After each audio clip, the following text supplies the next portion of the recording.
And you and Sam met as kids, right? Like in high Yeah, school? we were 13 and 14 when we first met, and then we started dating a year later.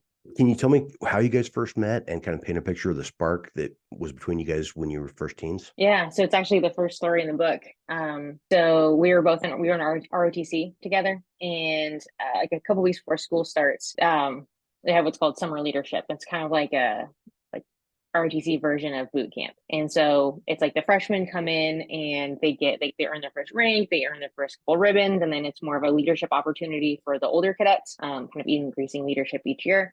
And so I was a sophomore. He was an incoming freshman, and I was just standing in front of this tree in front of the ROTC room. I don't remember anything about like why I was standing there. I was standing there alone, standing in the shade because it was August in Sacramento. This just really cute boy comes walking up to me with blue eyes and floppy hair and tall, and he introduced himself, shook my hand, and kissed me on the cheek when he introduced himself. And like Smooth.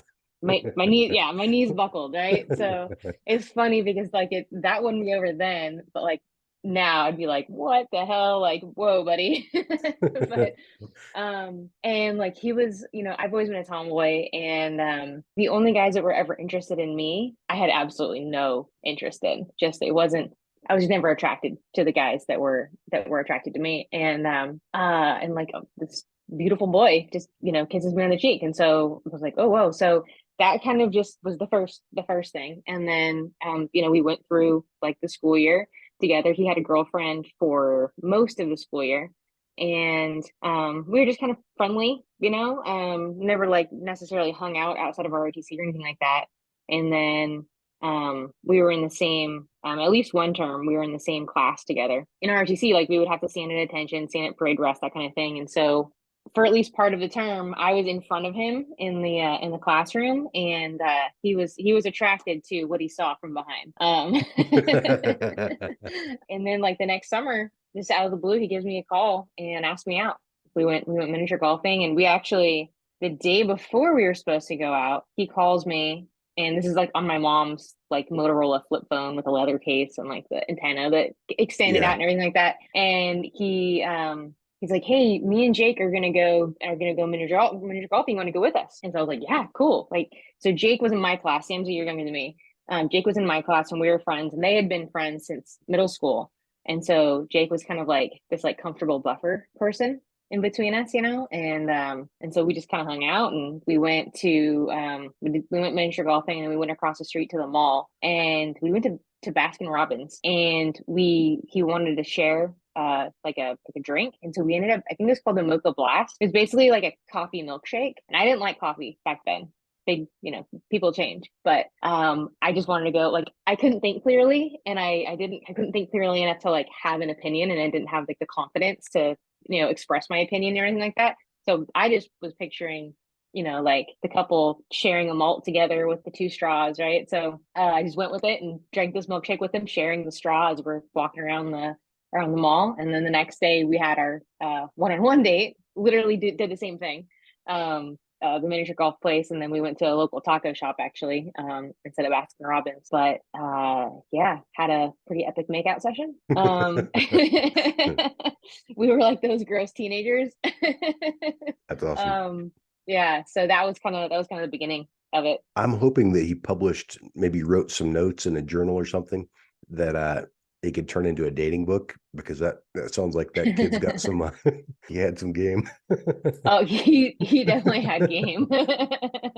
And then how long do you guys date before you ended up getting married? It was 4 years to the day. Yeah. So when we were really young when we got married. We were 18 and 19. It was like 2 weeks before he turned 19. And then transitioning into the Marine Corps must have been quite a tough shift. What memories stick out from those days, especially since you're still writing the high school romance wave? Yeah. So he'd been out of high school for a full year. I'd been out for 2 years, and we were both working part time. And I had moved into his parents' house at this point. I lived in like my bedroom was his oldest brother's old bedroom, and we weren't allowed to share a room. But I came home from work one day, and he's like, "Hey, I want to talk to you." And I'd always known that he'd been just interested in joining the Marine Corps or the military, but specifically the Marine Corps was kind of where his heart was. And we're sitting on the edge of his bed, and he's like, "I want to join the military." And I think he was kind of thinking like this might be a deal breaker. for me. And I come from a military family. I was born on an Air Force base. My dad got out like right when I was born, but he was an Air Force brat. My grandpa was career Air Force. My uncle was career Air Force. He was a pilot. And I spent time with my aunt and uncle at Cannon Air Force Base. And like I loved it, just like being on base. And, I was a kid, and my cousin and I got to just like ride our bikes to the store and go pick something up for dinner. And like I love the idea and the safety of being on base. And then also we were young and didn't have any money and we couldn't kind of see being able to like buy a house and be able to like afford a living and stuff like that at that age. And like we're just going to be stuck going to school and working part-time and living with his parents. And that was really the only thing that was kind of preventing us from getting married, was that if we got married, the only thing that would change is we'd be allowed to sleep in the same room. But our actual living circumstances, wasn't going to change. And so him deciding to enlist kind of like solved all those problems. We'd have medical insurance, we'd have a solid income, we would have a place to live. And so I was like all for it, honestly. And at the time, so this was like, I think May maybe of 2003, or maybe, no, it was April of 2003. May of 2003 is when the US kind of defeated the Iraqi Republican Guard. And at that point, we thought that that war was going to be much more like Desert Storm, Desert Shield. Nobody thought that we were going to be in this still, right? The thing is, you're making the people who join the military, like you're literally, your frontal lobe isn't done developing. And so you're making this basically, life changing and potentially life or death decision at, 17, 18, 19 years old. And that's what we did. We were kind of, I was nervous for it, but I was really excited because I felt like we were going to finally be able to be grown-ups and leave the nest and kind of start our life together. I'm loving your story already. I'm really looking forward to reading your book. It's going to be called No Matter What, or is it No Matter What, a memoir? Perfect. Well, it's just the title is No Matter What. Okay. Yeah. I like that. I know you said that you had basically a mantra together, never stop trying no matter what. When did that come to life? So we were probably 16, 17, 18. And it's not very PC, but the way the conversation started was he said, promise me we'll never let each other get fat. And that was the start of the conversation. But what it turned into was a deeper conversation about, we basically were seeing a lot of the adults in our lives just living this kind of Groundhog's Day of like, wake up, go to work, come home, eat dinner in front of the TV, go to bed, just on and on and on. And the only thing that ever changed was their waistlines. We didn't want that.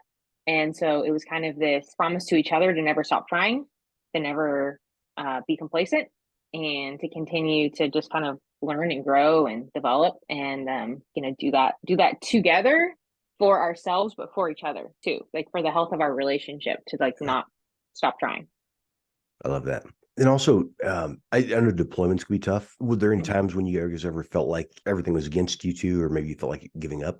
I never felt like giving up, but definitely felt defeated a lot. The first year in particular of the Marine Corps, it just is a bit crude, but it felt like it was just repeatedly just being told to bend over and take it. And you're just not, you don't get to make any decisions. He was property of the US Marine Corps, property of the Department of Defense.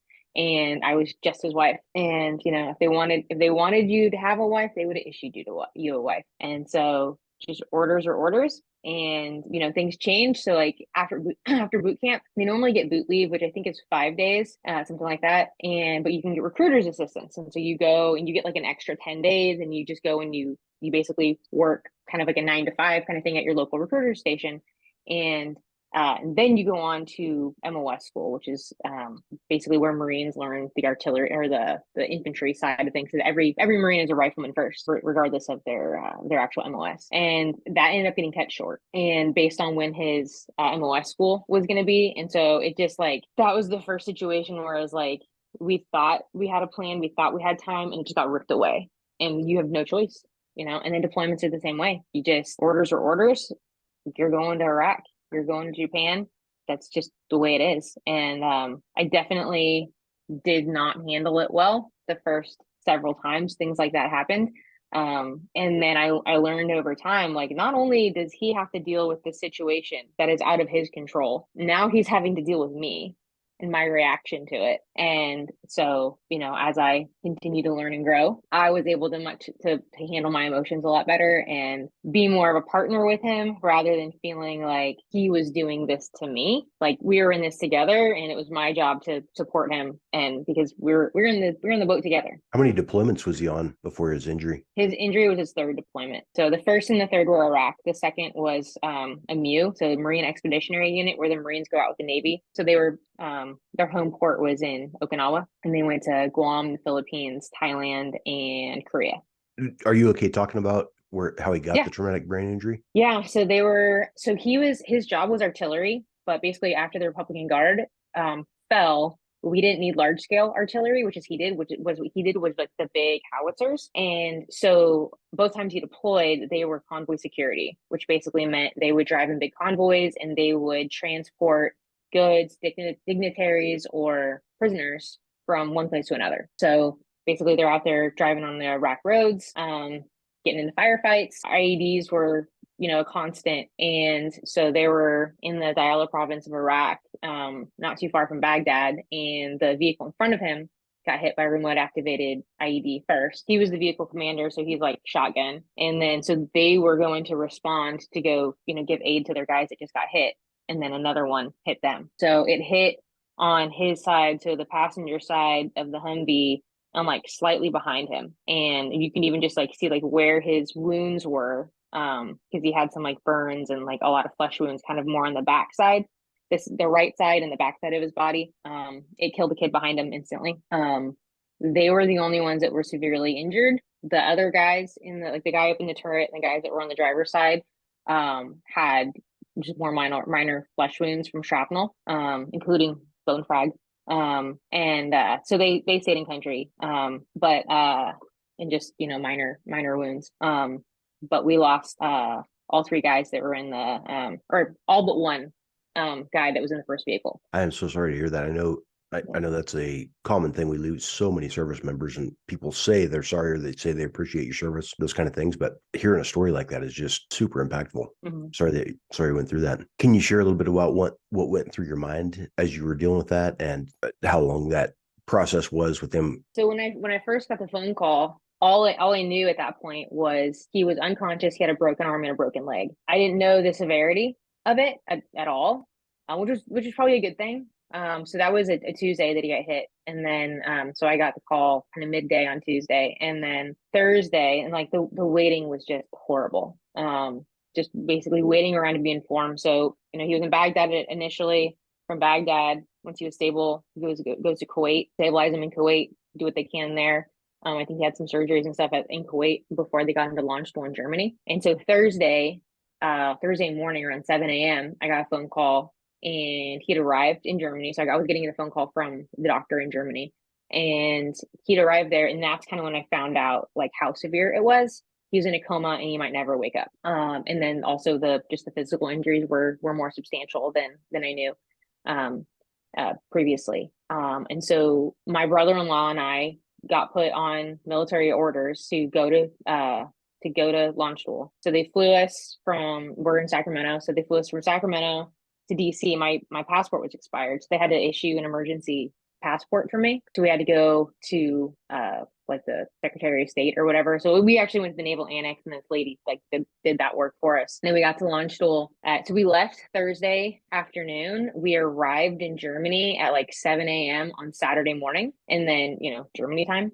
And then we were basically there for 24 hours. Got to see Sam and meet the doctor and kind of literally get like a tour of his body and what are all these tubes and wires and all these things. And he was on a ventilator. He's in the absolute lowest form of a coma that you can be in. And then 24 hours later, we were on a medevac back to the States. So we ended up back in Bethesda at the National Naval Medical Center, which is now combined with Walter Reed. And our family was all flown out to meet us. So we all kind of congregated together Sunday evening in Bethesda. So it was like the most incredible, when you get like pit in your stomach. Like the most incredible version of that. Like I literally, like in the book, I describe it as just like I felt like a cannonball had like run through me, and just this I can't believe this is my reality kind of thing. Yeah. So, for a while, I would kind of in the mornings, I call it the 1.5 seconds of bliss. So like wake up in the morning and, took 1.5 seconds to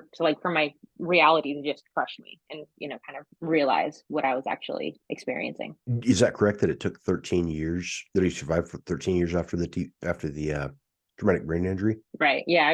You're just a few months short of the 13th year. Yeah. And what was that like afterwards? I mean, was he back? Could you guys have conversations and share memories and stuff like that? Or Yeah, so it's kind of hard to describe if you didn't like experience him after his injury. So it took a while of kind of like the emerging consciousness, because you don't just like wake up from a coma. It's a slow, unless you're in a medically induced coma, which is different. So, at first it was like literally like, we were excited that like his eyes dilated, or that he was actually coughing when they would deep suction him, and just having like reacting to pain, things like that. And then eventually, within a year or so after his injury, he was able to communicate. We had developed kind of a communication system, and then his speech was coming back. So with the combination of like his memory and cognition, and then his actual speaking ability.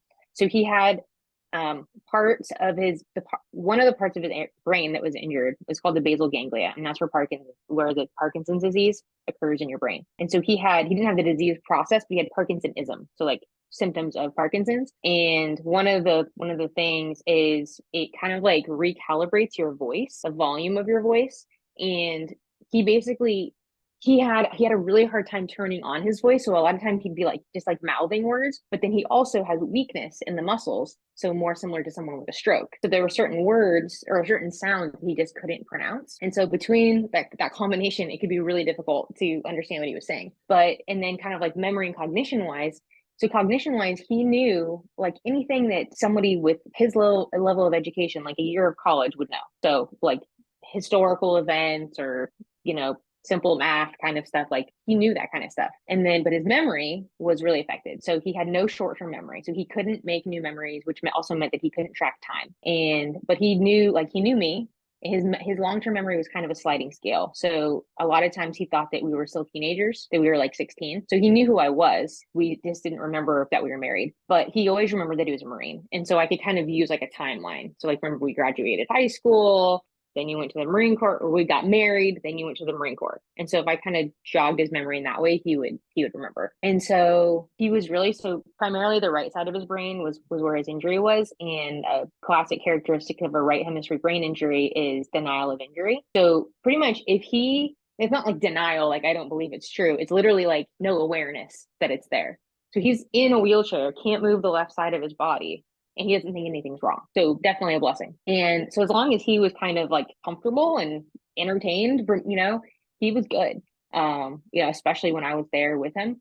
And so we could communicate. It would be difficult. So if I had context, particularly if I asked a question, or if whatever he was saying was relevant to the context of something that was happening, it was much easier to understand what he was saying.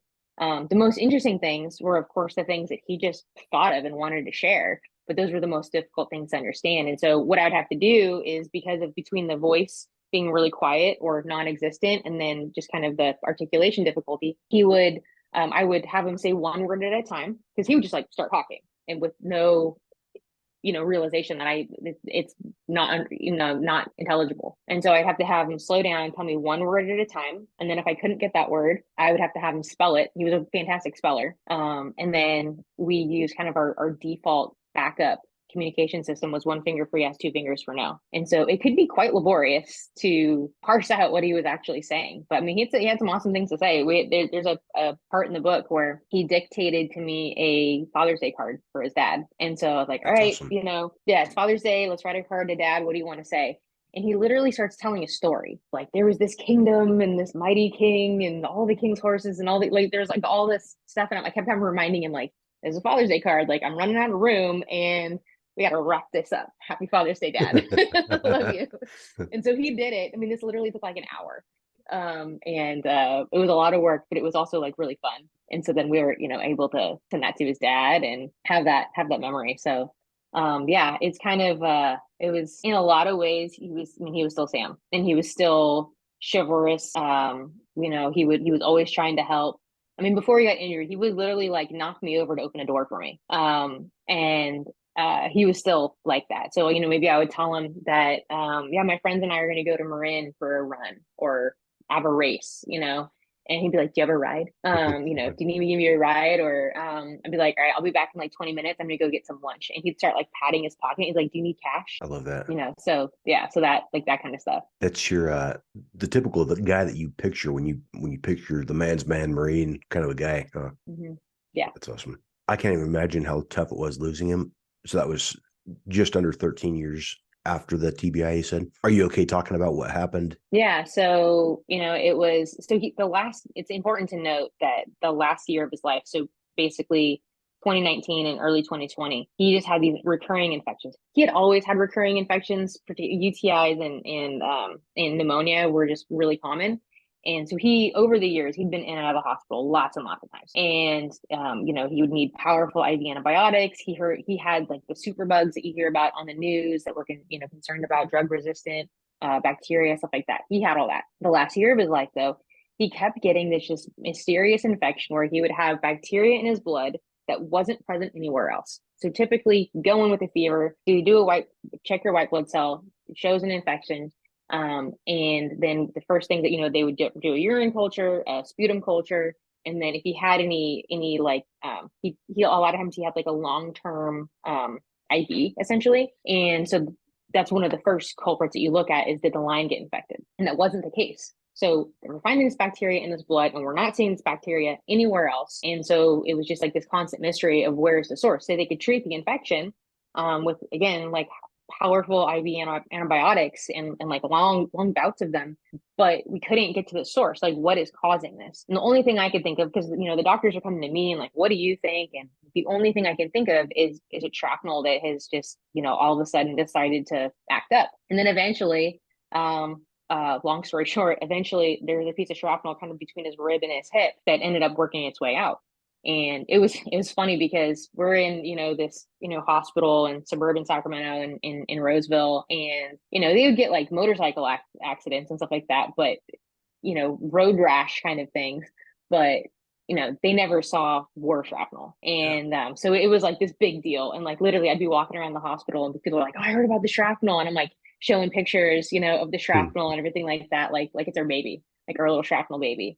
And so we were really excited, like, well, maybe that was the source, and we can, take care of this infection and then we'll be good. And it maybe went 6 to 8 weeks of being fine, and then it came back again. So it was just, every time you go on antibiotics, you're destroying your immune system because the antibiotics kill everything. And so, I had him on the best probiotics I could find, but I mean, that was like plugging one hole in a barrel full of holes. And so when the COVID shutdown happened, wasn't allowed to be there at his rehab home in person. His therapist did an amazing job, and we would like FaceTime during therapy and stuff like that. I got to talk to him the day before he died in the middle of a therapy session. And I was really afraid, like, what if he gets, I wasn't necessarily afraid of him getting COVID. I was more afraid of like, he keeps getting infections. So like he's gonna have another infection. And so I was worried, like, what happens in that case? How am I gonna get, because I had to be his advocate and his voice whenever he was in the hospital. And it helped. It was a comfort to know that at least he was well known in the hospital. So a lot of like the nurses and staff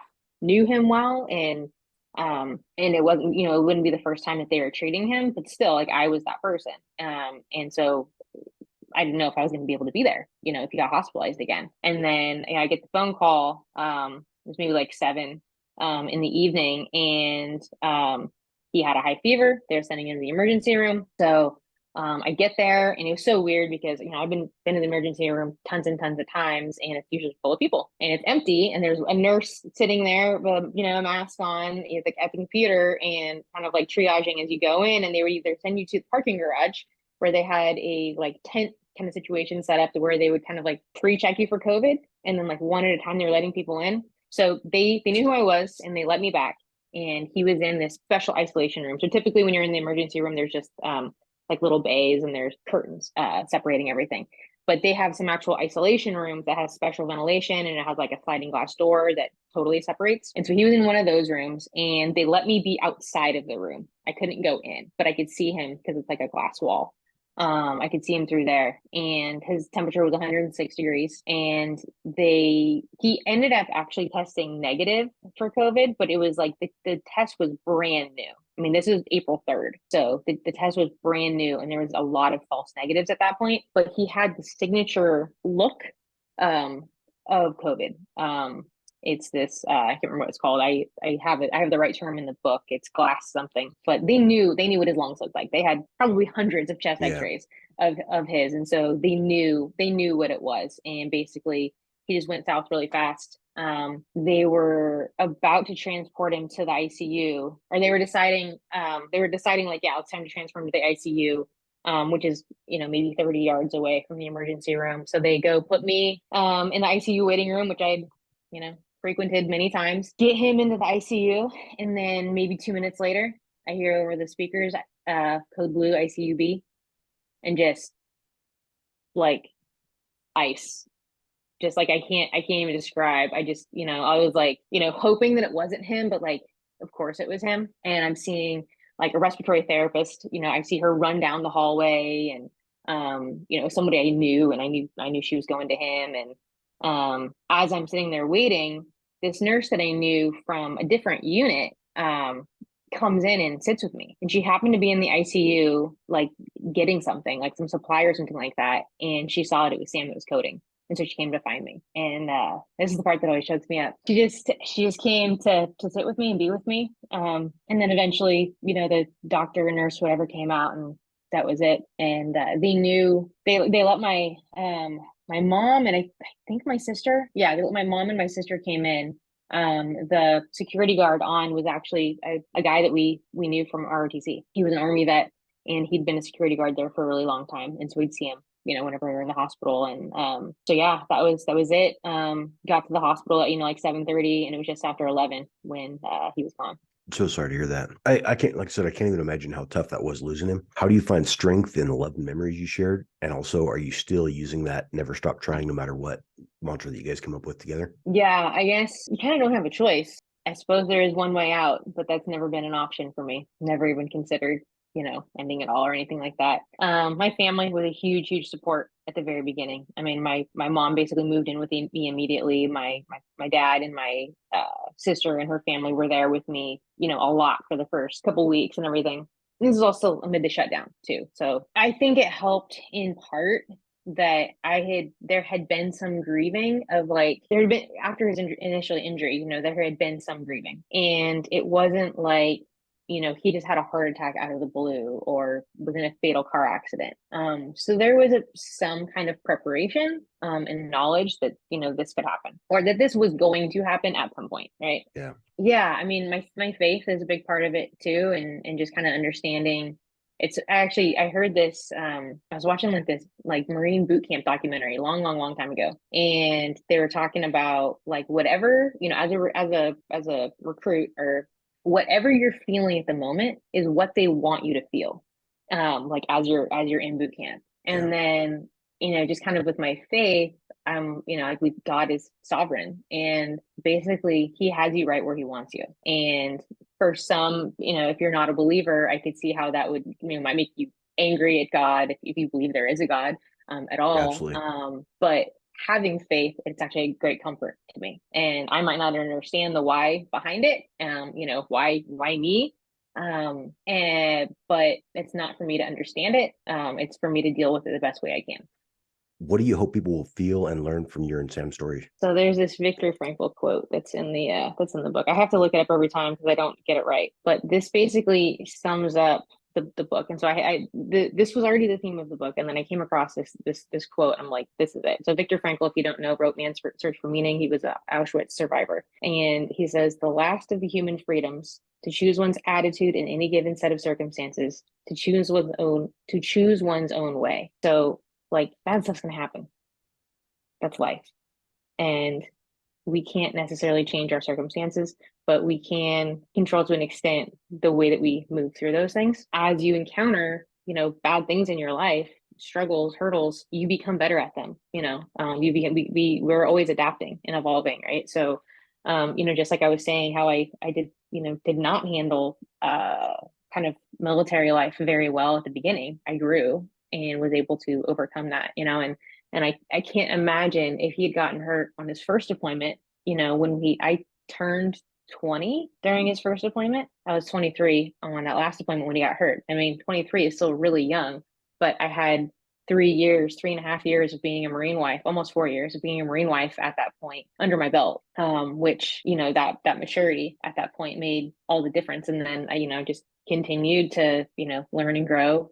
Do you feel like this book has been more to help you heal and get through it, or do you think it's something you'll be able to use that other people can see and use for their own struggles, whether it's losing a spouse or something else traumatic that they're going through?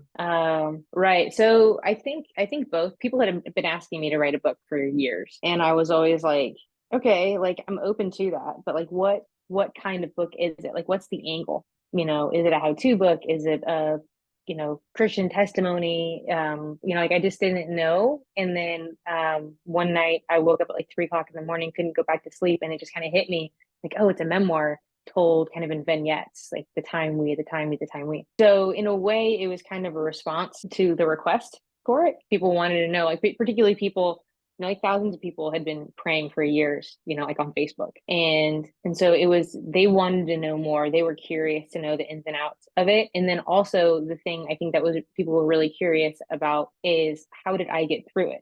Because we just naturally, when somebody else is going through a really difficult time, we naturally put ourselves in their position, and oftentimes like can't imagine what that would be like. How are you doing what you're doing? And so it was kind of an answer to that. And I have a friend who recently wrote a book called Move Forward Stronger, and our messages completely align. Hers is there's some background story to let you know, like she calls it the it's that happened, because we all have those, when did it happen, right? Yeah. It's been 6 years since it happened.